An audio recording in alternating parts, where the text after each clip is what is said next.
Hello and welcome back. And in this video, we're going to be talking about colors and basically color view, color as a view.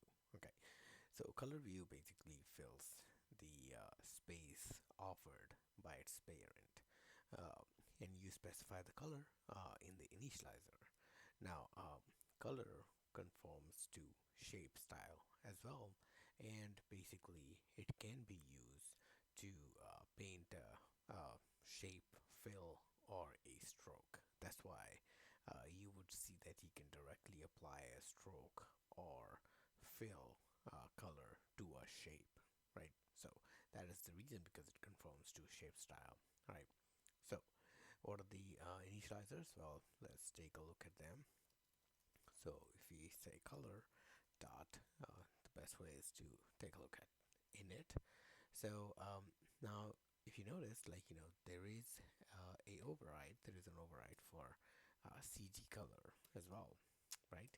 And we can just say right now just init, and I want to jump to definition. Okay, it seems like it can't. Okay, let's see if I can now. Okay, so let's take a look at the definition for CG color. So if you notice, CG color was added at iOS 4 after iOS 14 was released. So that means that it's SwiftUI 2.0. So for any reason, if you want to convert your color from CG color to color in order to use it within your SwiftUI app, well, you need to support at least iOS 14. Okay, so you can put it availability check and make sure that your the device your app is running on is iOS 14 at a minimum. Okay, all right, so let's go back, and so that was the CG color. And basically now we can actually write a quick example and use some colors. So we're going to use the CG color, create a CG color from some colors. So we create a state.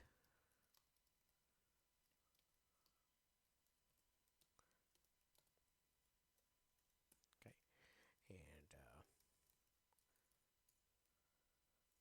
and let me do this. Copy, paste, paste, paste. All right, 4 times. Okay, so we need green, we need blue, and we also need alpha, basically to set the alpha value. Okay, so we're gonna set the alpha value to 1.0. Okay, and 0 0.3 is good, 0 0.7, no, 0 0.8 is actually good, and 0 0.4, like so. Okay, now we're gonna create our CG color, and I'm gonna create it inside body, so that will scope this variable within the body. So when body is redrawn, this is recomputed. So CG color, and CG color I'm gonna create from the initializer that takes basically the color red, green, blue, and alpha space. Okay, so red, green, blue, and alpha. Okay, now we're gonna return a VStack, and within this VStack, what we're gonna do is we're gonna create a circle. Okay, and we are going to first fill this with color color that takes the initializer for CG color. So we're gonna put our CG color there. Okay, we're gonna add a frame with 100 is fine.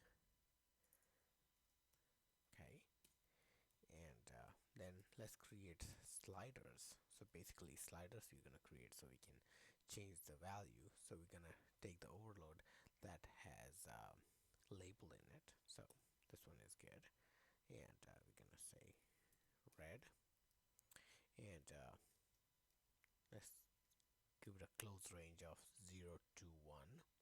Okay, for the label we're gonna simply say it's a text red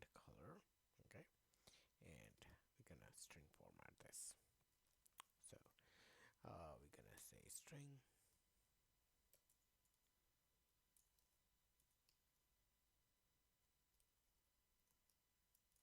format, and we're gonna use percent point to f. Okay, and close that. Supply red as the second argument, and let me see where.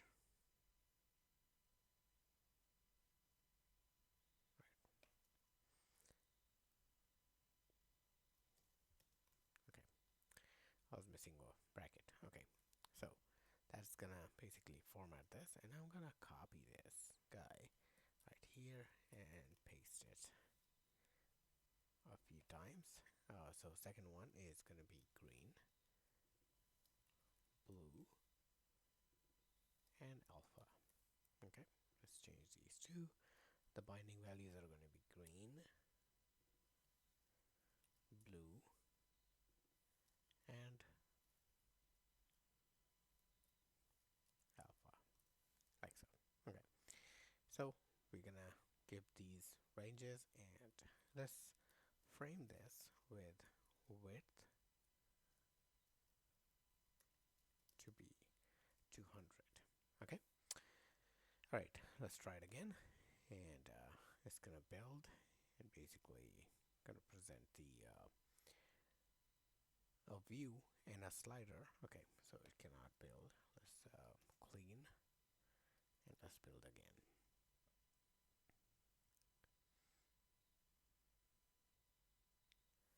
All right, so we're gonna try it one more time. Okay, there we go. All right, so we have a circle, and we have three sliders that actually help us change these colors. So as you can see, how the red value is changing. Okay, green. This one is blue, and this one is alpha space that we're changing, right? Okay, so basically, this shows that we can actually easily create a CG color override, and basically have CG color as the base color that's actually populating the color within SwiftUI. Okay, so that was one example. That was CG color. Okay, let's take a look at the other initializers as well. So I'm gonna clean up a bit, and we're gonna write another example here. Okay, let's remove this. Okay, so second initializer that we're gonna look at is, so let's write, all right, not accent color, color. Okay, my keyboard and my fingers compatibility is not working correctly. Okay, all right, so initializer. So next one we're gonna look at is color. Okay, so this one, um, there's one that takes NS color if you are in Mac environment, and there's one that takes UI color when you are actually for programming for iOS. Okay, so you can use this color reference and basically create colors for yourself. All right, so that's another overload. You already know that one, but this one is going to be really simple. UI color dot blue maybe, and you just do that, resume, and it's going to create a blue uh, color circle, just going to fill the space. Okay, um, but yeah, not circle, but blue color rectangle. That's gonna fill the entire space. Now, do you see this white? Because this is respecting the safe area. If you say edges ignoring safe area and set it to all, then your entire screen is blue. Okay, so that's one.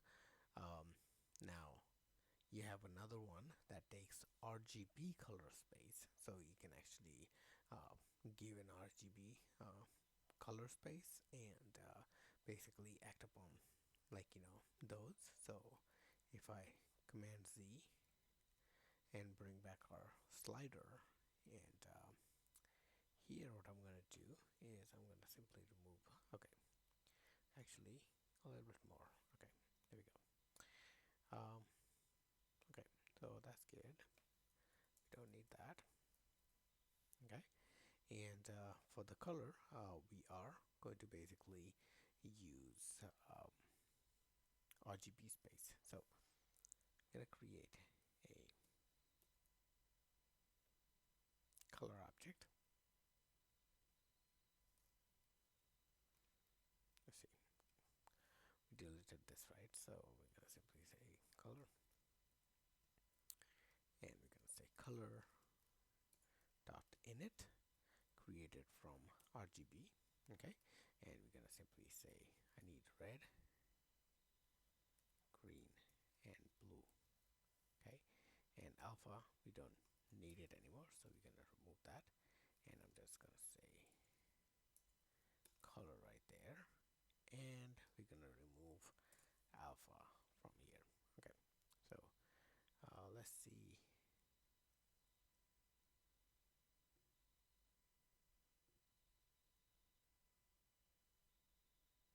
Okay,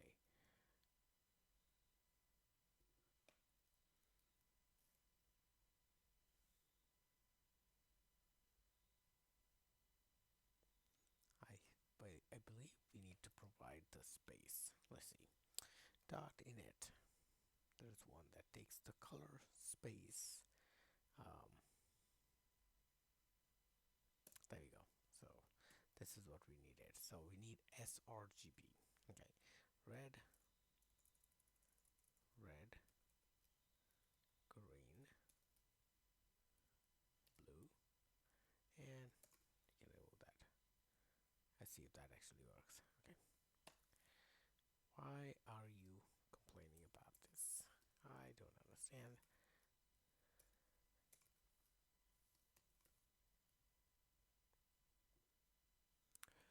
Alright, so here's the issue. The issue is basically these are CG float. I forgot about that. This value needs to be double. Okay, and this guy is going to be our color. Okay, so let's see if this works. Yeah, so the errors are gone, and now we should have. Okay, let me see.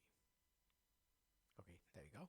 So if we just start the live preview and change the colors, there we go. So you have your color objects working just fine. All right. So that's another way of basically another way to create your color object. Now there are various different options that are available here. So if you see SPG linear is also there. So this one actually provides a color space like sRGB linear, display P3. I don't really have much background on these color spaces, so I would say if you wanna research a little bit more, like please do so. But know that there are those color spaces are available for you to try out. Now, other than this, you can actually provide a color from hue, saturation, and brightness objects as well. So, um,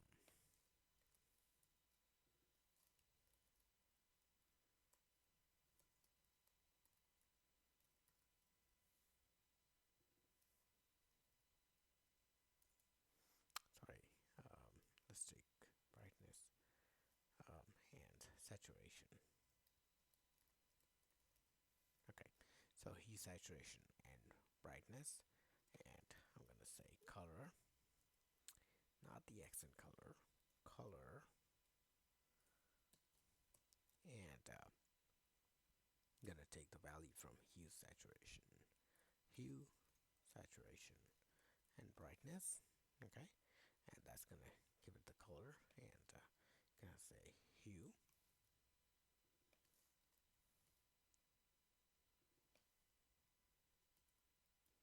saturation, and brightness.